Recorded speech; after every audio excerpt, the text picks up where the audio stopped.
कड़ी मेहनत से बनते हैं सोने के आभूषण। इंसान के व्यक्तित्व में रोब व समृद्धि के परिचायक होते हैं आभूषण, गहने, और यदि वो शुद्ध सोने के हों तो क्या ही कहना। चलिए आज हम आपको बताते हैं कि आखिर ये सोने के आभूषण बनते कैसे हैं। सोने को आपके गले तक पहुंचने के लिए कई कड़ी प्रक्रियाओं से गुजरना पड़ता है, या यूं कह लीजिए कि सोने को गहना बनने के लिए कई लंबी अग्नि परीक्षाओं से गुजरना होता है। सबसे पहले सोने को 1500 से 2000 डिग्री सेल्सियस के तापमान में एक खास तरह की मिट्टी के बर्तन, जिसे देसी भाषा में कुठाली कहा जाता है, में डालकर गलाया जाता है। सोने को तपाकर इसकी परतें और छड़ें बनाई जाती हैं, जिसका प्रयोग सोने के आभूषणों को बनाने के लिए किया जाता है।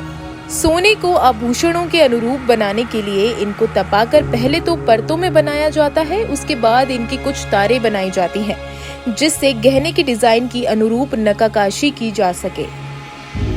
सोने को गलाने के उपरांत सोने की जो तार या परत बनाई जाती है, उसे निर्धारित डिजाइन के अनुरूप आभूषणों के लिए कटिंग की जाती है।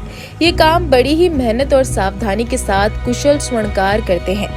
उसके बाद इनको जिस प्रकार का गहने या आभूषण बनाने होते हैं, उस प्रकार की डाई या सांचे में विशेषज्ञों द्वारा डाला जाता है।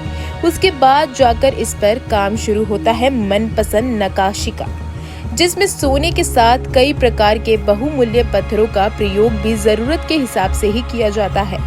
गहने या आभूषणों पर नक्काशी का काम एक जटिल प्रक्रिया होती है, क्योंकि सोने के एक एक छोटे से टुकड़ों पर भी बारीक काम कारीगरों को उस सोने के टुकड़ों को आग के सामने रखकर एक साथ अपने मुंह से फूंक मारते हुए हाथों से नक्काशी करनी होती है। अंत में तैयार आभूषण की पॉलिश की जाती है, फिर बफिंग कर इसे चमक प्रदान की जाती है। कुल मिलाकर आभूषण छोटा हो या बड़ा, उसे तैयार होने में 3 से 4 दिन का समय लग ही जाता है। साथ ही कम से कम 6 से 7 अलग अलग विशेषज्ञ हुनरमंद कारीगरों के हाथों से गुजरना ही होता है।